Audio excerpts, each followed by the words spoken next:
Nuevamente saludarlos, buenas tardes a todos, bienvenidos a la semana 5 del curso de manejo y conservación de suelos. El tema de hoy es aterrizar en la situación de Guatemala, ¿verdad? Es cuál es la capacidad erosiva de los suelos de Guatemala, determinación de la capacidad erosiva del suelo, especialmente la eólica y la hídrica. Vamos a entonces el día de hoy de manera simple, de manera rápida, tratar de meternos un poquito por qué es importante para nuestro país este tema de la erosión y cómo genera un impacto, ¿verdad? En la situación económica, en la situación social, en la situación medioambiental. El objetivo de la clase, como les decía, hoy es analizar la capacidad erosiva de los suelos de Guatemala, principalmente la eólica e hídrica. Guatemala es importante su topografía, su relieve a nivel de país. Eh, por ser un país, digamos, relativamente pequeño, lo que sucede es que hay demasiado, en un área de país, es muy rápido los cambios en el relieve que podemos observar. Esta situación del relieve ha venido afectando a todos los guatemaltecos porque la situación de relieve se suma, ¿verdad? Como un problema eh, al crecimiento demográfico, es decir, a la cantidad de población que año con año va incrementándose. Y ustedes dicen, bueno, ¿qué tiene que ver el hecho de que hayan cerros, hayan planicies, hayan montañas en nuestro país? Resulta que las áreas con menor cantidad de riesgo en Guatemala son ocupadas para otras actividades. Lo hemos venido platicando, creo que muchas veces, y a veces se queda como en, no sé cómo decirlo, como en el aire, así vulgarmente, o en el limbo. Cuando nosotros nos ponemos a analizar, a decir, bueno, ¿qué importa, por ejemplo, utilizar un suelo de acuerdo a su capacidad de uso? Porque muchas veces las áreas, vamos a encontrar un problema en Guatemala, es que a veces los mejores suelos para la producción agrícola son los suelos que se utilizan para establecer grupos sociales, es decir, una comunidad, un caserío, una aldea, una ciudad, etcétera. Es decir, que se encuentran fuera del riesgo del agua, fuera del riesgo de derrumbes, de deslaves, de inundaciones, etcétera. Todos esos riesgos se evitan y se escogen en esas áreas, ¿verdad? Quienes en su momento decidieron vivir en algún lugar, pues encontraron ese bonito valle y para poder vivir. Pero el valle se va terminando, digamos, normalmente, y esas planicies del valle pudiesen ser utilizadas para la producción agrícola. Y lo que nos quedan son las laderas de las montañas, los intermedios de las montañas y las partes altas de las montañas. Cuando nosotros vamos a las áreas rurales, encontramos viviendas, pues, donde tan arriba, digamos, en las cuales hacen un corte y asientan una vivienda y pues ahí desarrollan su vida. Ahora, para nosotros es importante entender que de repente cuando nosotros desde el punto de vista agrícola hacemos un análisis de la capacidad de ese suelo, determinamos que ese suelo es para un bosque. Pero resulta que la necesidad, es decir, por eso les hablaba yo, del crecimiento poblacional da que ya no hay dónde más ubicar a las personas. En el tema de la construcción se hace un poco más simple, porque ahí lo que se da es un movimiento de tierras y una estabilización del suelo. Cuando estamos y digamos, por ejemplo, en el sistema agrícola no nos preocupamos tanto por el famoso subsuelo. En la parte de construcción sí hay una preocupación por el subsuelo. Y si el subsuelo está estabilizado, pues se puede construir. Y esa cuenta podemos encontrar en algunos cerros, digamos que ustedes van a alguna ciudad, por ejemplo, y ya está pavimentado, y tiene drenaje, y tiene calles, y van ustedes en el carro, ¿verdad? Y van tranquilamente. Ya ni se siente que había un cerro por ahí. Hace muchísimos años, pues era un gran cerro. Entonces, decimos nosotros, bueno, si estamos estabilizando los cerros para construir, y ese cerro estaba destinado para un bosque, pero dejo de usar la ladera y la uso para un sistema agrícola, podría tener un poco de lógica, ¿verdad?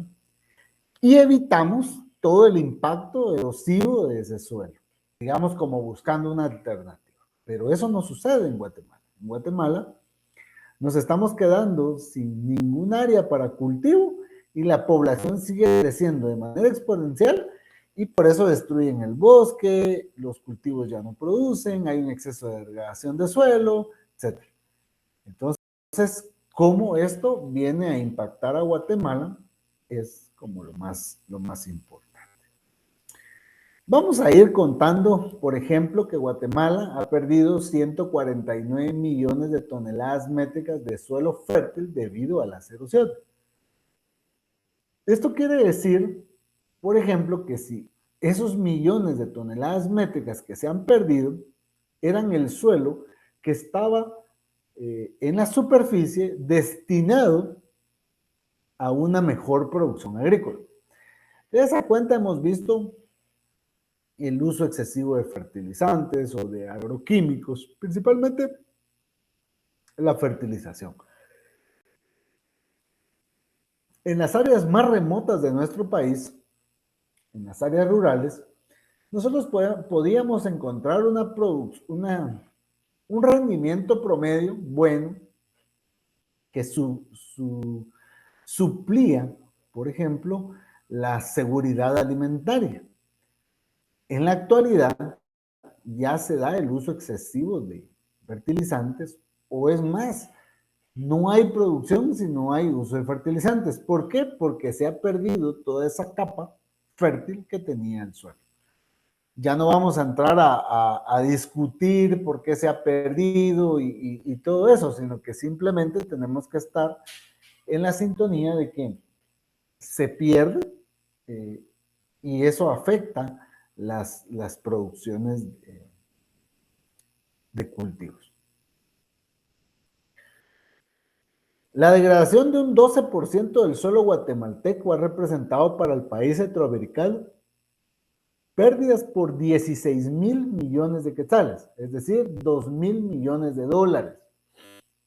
O sea, primero estamos teniendo el dato por toneladas métricas, o sea, es decir, el suelo que se perdió. Y ahora vemos cuánto ese suelo perdido significa en dinero de acuerdo a lo que se tenía que producir o se producía en ese lugar. Esa es como la problemática de este tema, ¿verdad? Entonces, para que entendamos cómo es que funciona. Guatemala digamos, a nivel del agro nacional, por ejemplo, sí se calcula, pero un poco más a nivel privado, porque pues ahí están las grandes empresas cañeras, están las empresas de frutas, etcétera, que sí hacen ese análisis de lo que sucede en Guatemala. A nivel de gobierno, el análisis se hace muy poco, porque se sigue manteniendo mucho esta agricultura extensiva, y la agricultura extensiva muchas veces para las áreas semiurbanas, o perdón, para las áreas periurbanas, pues de repente no se cuantifica porque la van nivelando con la venta de su mano de obra. En las áreas rurales, pues es un sector relativamente olvidado, que el extensionismo, no hay un valor por la mano de obra, pero el extensionismo suple las pérdidas de cada uno de los cultivos. Según el Ministerio de Agricultura y Recursos Naturales, cada año se pierden en el país 74,000 hectáreas por deforestación y 244 toneladas métricas de territorio fértil por la erosión, ¿verdad? Entonces, imagínense este nivel de pérdida de 74,000 hectáreas por deforestación. Cuando hablamos de deforestación, no importa si existe un plan de manejo. El Instituto Nacional de Bosques autoriza las talas o el manejo, la corta intermedia, la corta final, las autoriza, pero eso no significa que con el plan de manejo, con la siembra que hay que hacer posterior a eso y todo el proceso de compensación que tiene, no significa que en algún momento no haya suelo desnudo y que me genere una pérdida de toneladas métricas de territorio. Indistintamente que ese suelo erosionado está destinado a bosque. Entonces, por eso es que es importante meternos en la cabeza que hay un impacto bastante fuerte para ello. El viceministro de Recursos Naturales advierte que el corredor seco que estaba localizado en el oriente de Guatemala, en la actualidad se ha extendido hacia los departamentos de Quiché, Huehuetenango y San Marcos en el oeste, en Santa Rosa, Escuintla y Suchitepeques en la costa sur. Entonces, de existir, ¿cómo se declaró un corredor seco? El corredor seco se fue declarando, más allá de las condiciones climáticas, se fue declarando por la falta de productividad del suelo. ¿Sí? Más allá de que si había lluvia o que las temperaturas incrementaron, la tasa productiva de ese suelo en esas áreas empezó a disminuir significativamente. ¿Cómo se veía? Con la falta de alimento, porque en estos lugares del corredor seco hay mucha escasez de alimento. En la actualidad, un guatemalteco en el área rural sobrevive más o menos entre 50 centavos y $1, es decir, entre 50 centavos de dólar y $1. Ese es como sobrevive diariamente para sostener una familia promedio de 5 personas. Entonces, si nosotros hacemos cuenta que el dólar está a 7 centavos, pongámosle 8 quetzales, quiere decir que cada familia en el área rural tiene 8 quetzales diarios para comer, para sobrevivir. Es decir, vamos a pensar en sus alimentos, en su medicina y cualquier otra pues recreación. Y si quiere comprarse algo para casa, son 8 quetzales diarios los que tienen. Entonces hagan cuentas ustedes cuánto tienen. De repente ustedes, tal vez no ahora porque estamos en pandemia, pero cuando a ustedes les tocaba ir a estudiar a la universidad o al nivel medio, probablemente para algunos, no para todos, porque eso es una realidad, llevaban más dinero de eso solo para la refacción. Y eso significa que había más dinero en la casa, ¿verdad? Entonces, siempre hay que reconocer algo importante, lo privilegiados que son ustedes de tener la oportunidad de ir a la universidad o estar aquí en línea, que al igual sigue siendo la universidad. Es un privilegio porque se imaginan ustedes todo lo que económicamente pueden obtener. Esta gente que tiene que sobrevivir con $1 al día, más, eso es un promedio, habrán familias que no llegan ni al dólar, ¿verdad? Pero digamos que ellos pues obtienen ese recurso principalmente en la venta de su mano de obra. Ahora, eso que ellos están obteniendo, sus 8 quetzales, se suma en precariedad al hecho de que el área que tienen ellos para sembrar los granos básicos para alimentarse se encuentra degradado, es decir, no tiene una capa fértil y sus producciones se vienen abajo, o sea, definitivamente se vienen abajo. Sostiene que la causa de esta problemática es el cambio de uso del suelo, la deforestación, la sequía y la expansión de la ganadería, entre otros. Hace 2 clases veíamos cómo, indistintamente de dónde nos encontremos topográfica y basado en el relieve, en un área, siempre hay problemas de este tipo. Yo lo unaba primero a el famoso avance de la frontera agrícola. El famoso avance de la frontera agrícola que es, repito, ir eliminando, por ejemplo, aquí tenemos lo agrícola y aquí tenemos lo forestal. Entonces empezamos a eliminar bosque y empezamos a aumentar área agrícola. Ese aumento, ¿verdad? Básicamente me habla de las cosas del cambio de uso del suelo, la deforestación. La expansión de la ganadería cuando es por ganado que estamos metiendo. Vamos a ver alternativas más adelante en el curso, pero podemos pensar que ahora tenemos idea que la ganadería se puede manejar a través de sistemas agrosilvopastoriles, ¿verdad? Lo agrícola es el pasto, lo silvícola le podemos meter árboles y el pastaje lo hace el ganado. Entonces mezclamos 3 formas de trabajo en una sola y tratamos de mantener ciertas condiciones medioambientales. Comprobadísimo que eso ayuda mucho al crecimiento y el engorde de los animales también, ¿verdad? El funcionario advirtió que durante el 2011 cerca de 96,000 familias en extrema pobreza fueron las más afectadas por la degradación de los suelos. El funcionario advirtió que durante el 2011 cerca de 96,000 familias en extrema pobreza fueron las más afectadas por la degradación. Entonces imagínense, 96,000 familias hace 10 años, imagínense hoy, porque no es que estemos mejorando, ¿verdad? Eso es un dato muy importante.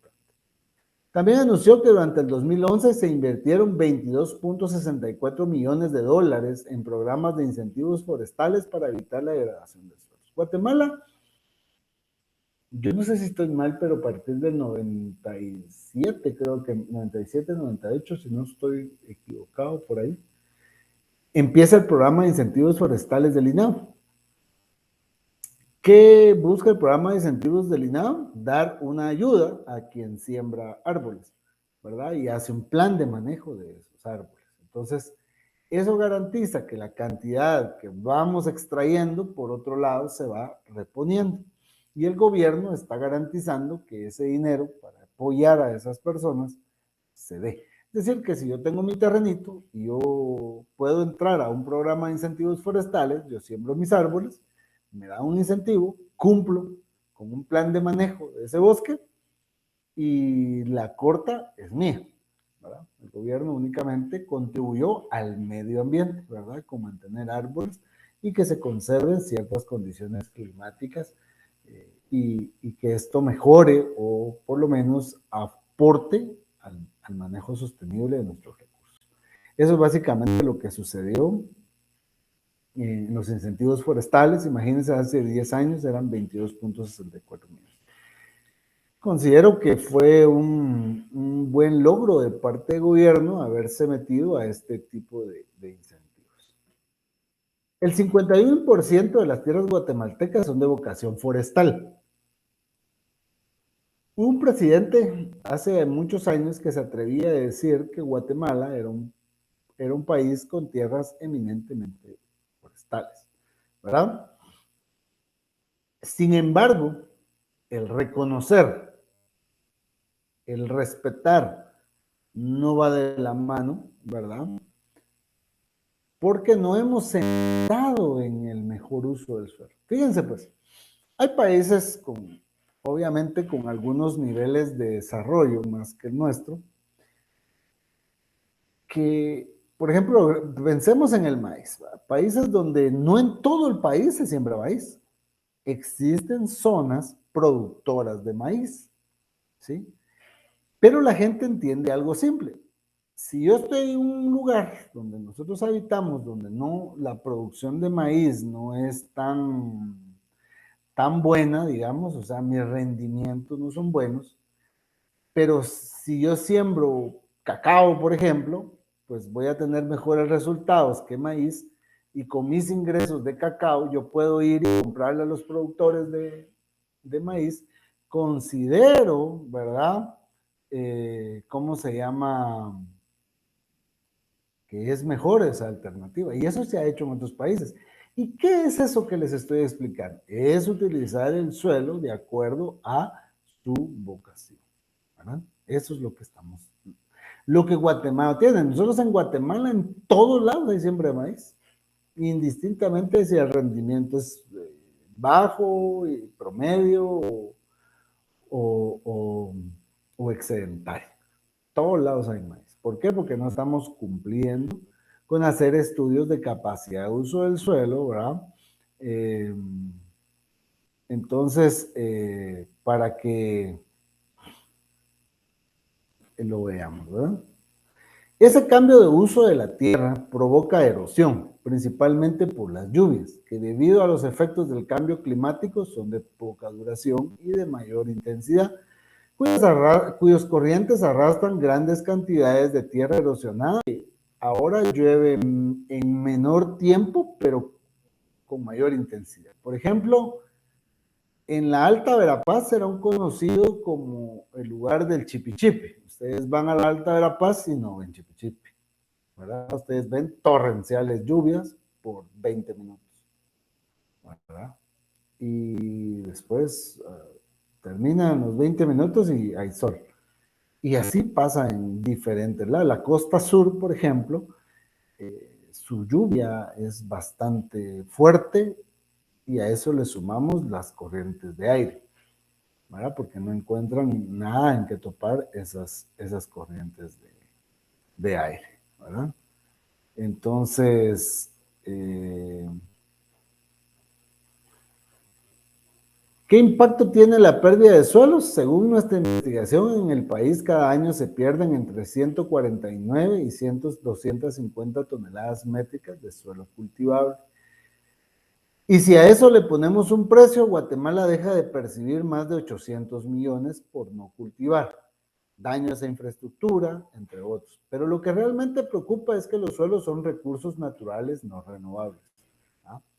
¿Ven cómo hemos venido desde que venimos hablando de que el suelo era un recurso renovable a lo que actualmente ya en opinión, ¿verdad?, de investigadores, nos dice que ya no es un recurso renovable? Es generalizado el problema a nivel de país. Hay datos de erosión alta en partes medias y bajas del país. Por ejemplo, en zonas de cultivo de caña de azúcar, café, cacao, palma africana y sistemas de producción ganadera, desde la mayoría de terrenos son planos y pareciera que no pasa nada, pero el problema sí existe. Entonces, siempre que decimos, es que la erosión es en los cerros, ¿verdad? Porque ahí el agua erosiona y todo lo que ya hemos visto. Pero realmente en las partes planas, yo creo que les mostraba una fotografía como la erosión ólica en la costa sur es de un alto impacto. Entonces, sí existe ese sistema erosivo. En la parte sur de Petén y la parte norte de Alta Verapaz ya hay mucha palma africana que viene a competir con los sistemas de producción ganadera que existían también en esas áreas, que de repente mejoró ciertas condiciones pantanosas del lugar, pero no aportó mucho al cuidado del suelo, ¿verdad? La palma africana sí tiene problemas porque tiene bastantes áreas generando erosión. Si los daños avanzan a ese ritmo, ¿cuál es el futuro de nuestro país? Veamos. Puede que la agricultura itinerante, o sea, la nómada, se desarrolle con más intensidad, lo que significa que la agricultura vaya explorando en nuevas tierras y se ponga en alto riesgo la seguridad alimentaria nacional. Yo creo que eso lo estamos viendo, pero no, en la actualidad lo estamos viendo, pero no lo hemos entendido. Les voy a decir por qué. Ustedes vean su alrededor y recuerden cada cuánto hay tapadas en el país.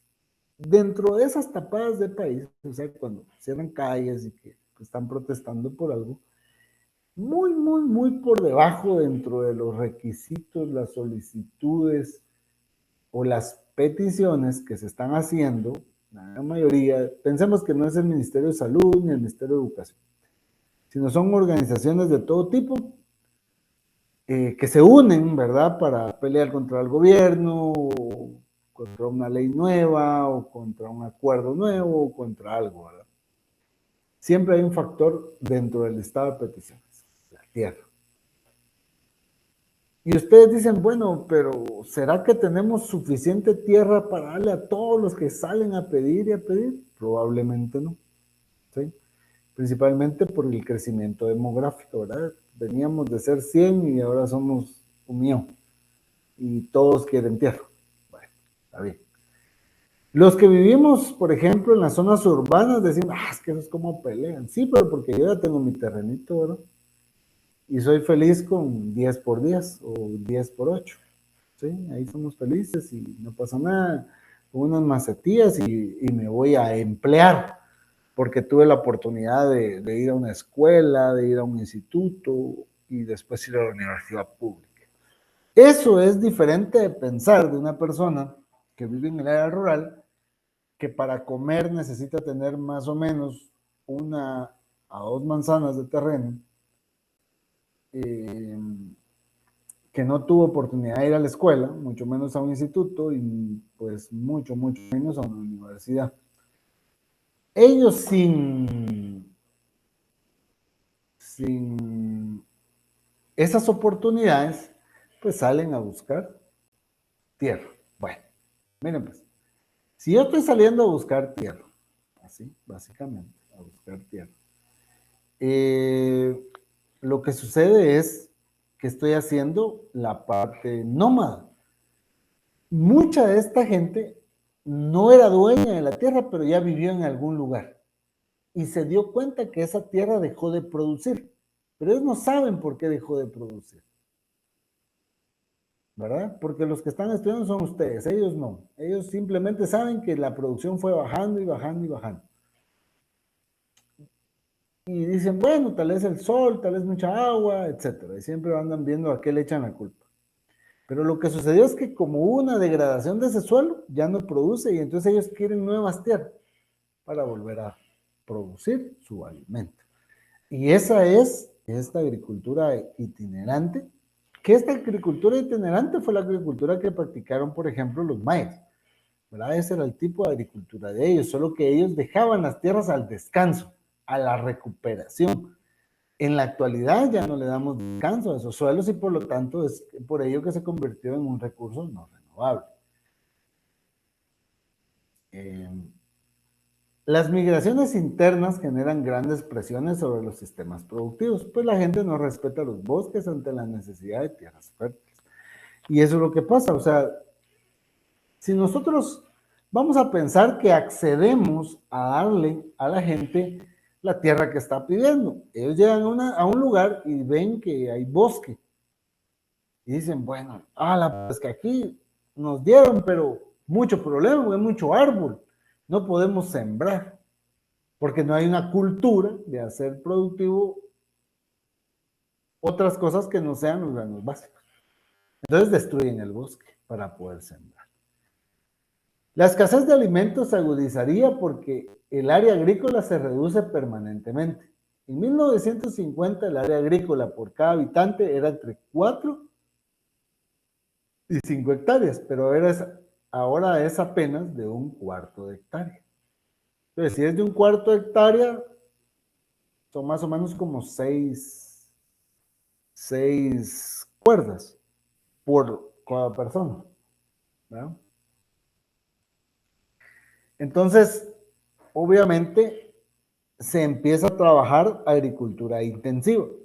Si trabajamos agricultura intensiva, pero no tenemos insumos, pues obviamente no estamos haciendo nada, ¿verdad? Porque esos ya requieren insumos para lograr suplir la producción que tenía en un sistema extensivo. ¿Ya hay consecuencias por el daño en los suelos? Pues lo que les decía, el productor ya está consciente de que día a día va bajando la producción de sus suelos, ¿verdad? Acá viene el máximo culpable, el famoso cambio climático, ¿verdad? El cambio climático, pues, podrá traer más agua para algunos lugares, más calor, puede traer diferentes condiciones de humedad, cambios en la vegetación, porque hay mortandad de las plantas derivado al cambio de esas condiciones. Y le sumamos, ¿verdad?, que el tema de los suelos, y eso, todo eso en su conjunto va a impactar la capacidad productiva de los suelos, ¿verdad?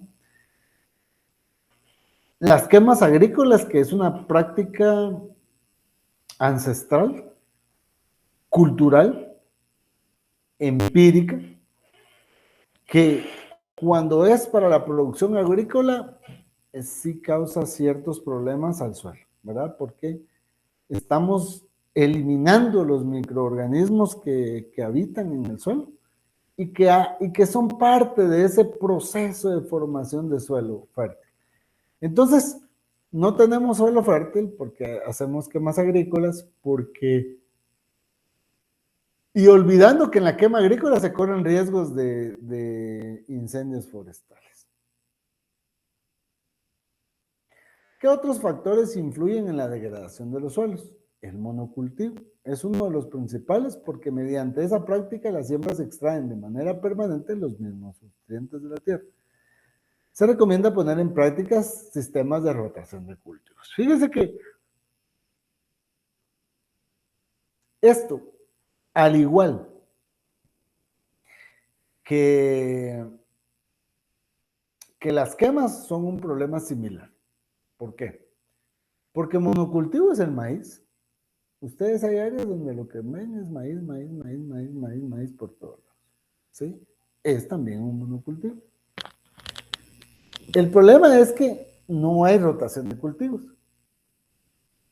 Entonces, como dice acá, siempre vamos a estar sacando el mismo tipo de recurso cada vez que usemos el suelo.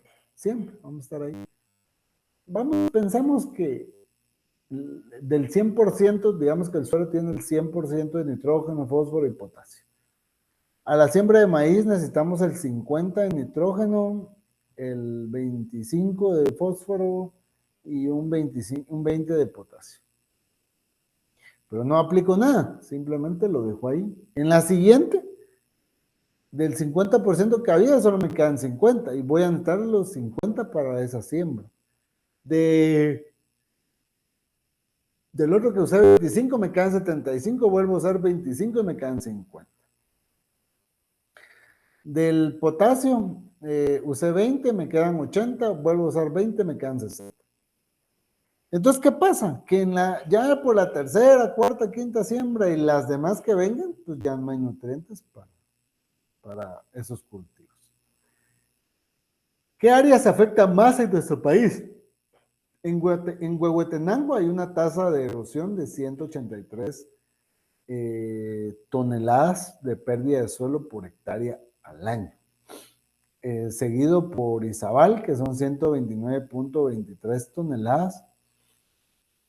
En Quiché, 124.84 toneladas. Y Alta Verapaz, con 115.33 toneladas. Esto no significa que en el resto del país no haya daño, porque Sololá, Tonicapán, San Marcos y Jalapa pierden unas 100 toneladas cada uno por año en promedio. Entonces, ¿qué quiere decir? Que básicamente este problema está casi en todo el país. Si se dan cuenta, por si alguno es de por ahí, los lugares, como que fuéramos de los lugares con mayor pendiente a los de menor pendiente. Solo el caso de Izabal, que es bastante alta su tasa de erosión, pues habría que ver cómo es la topografía. Pero de lo contrario, vemos cómo el impacto erosivo sí se ve a nivel de país, sí está analizado para ver si estamos como cumpliendo, ¿verdad?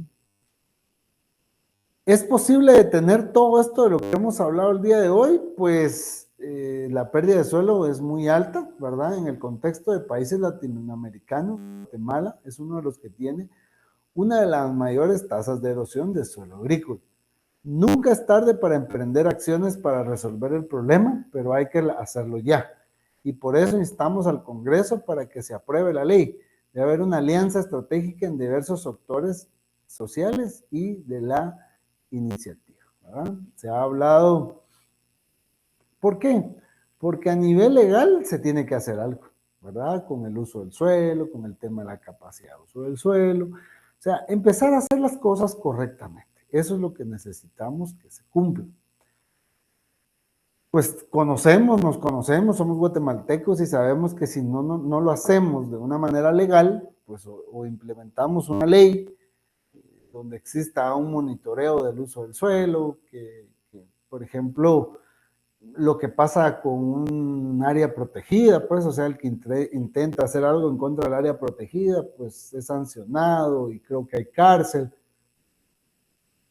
Todo eso, ahora llevarlo al camino ¿cómo se llama? De, de poder hacer algo conforme la legislación guatemalteca también emita una normativa para el uso del suelo a nivel nacional, ¿verdad?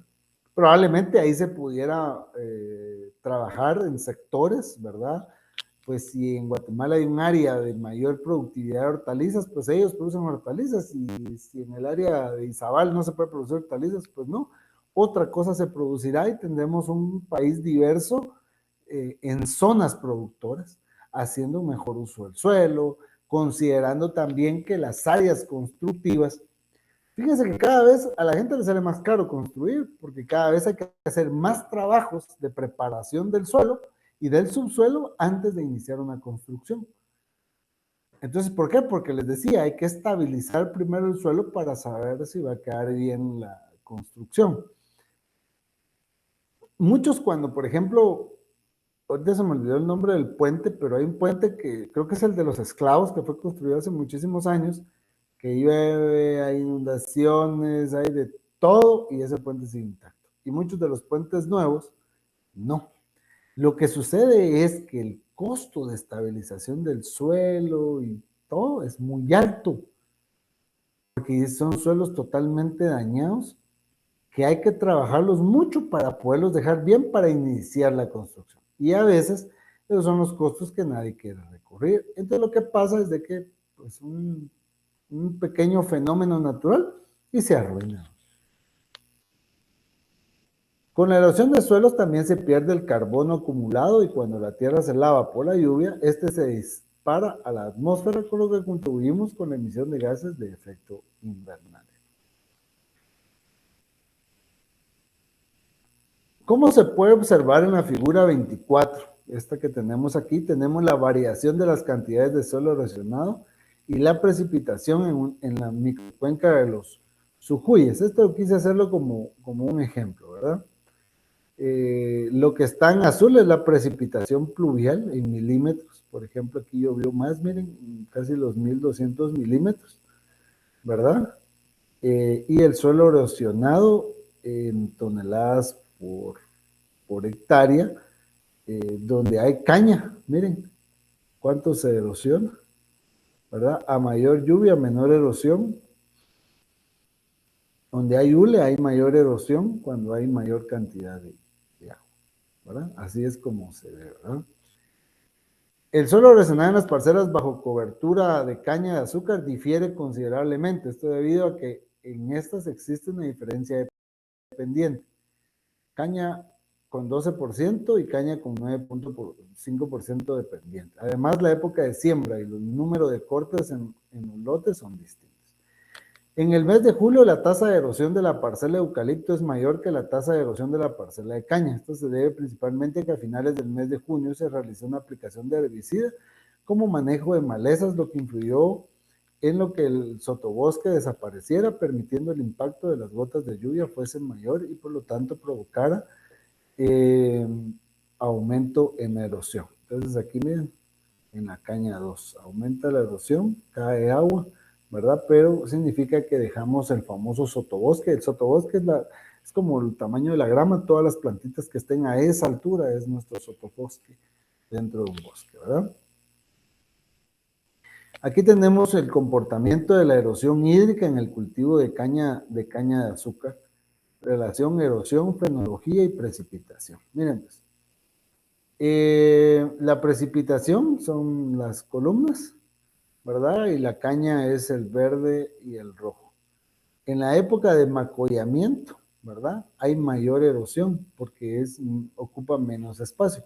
Aquí al fondo ustedes ven el tamaño de la planta versus cuánto llueve y sube la erosión. Acá, cuando la planta ya está más grande, aunque llueva bastante, ya no hay impacto de la gota de lluvia, ¿verdad? Y aquí sube un poco y después desaparece totalmente porque la planta ya tiene otro tamaño. Entonces, básicamente lo que estamos diciendo es que a menor cobertura del suelo, mayor impacto erosivo, ¿verdad? Entonces, con eso nos quedamos el día de hoy para que entremos en reflexión. Muchísimas gracias por su atención. Solo veo si hay alguna consulta. Veo que no.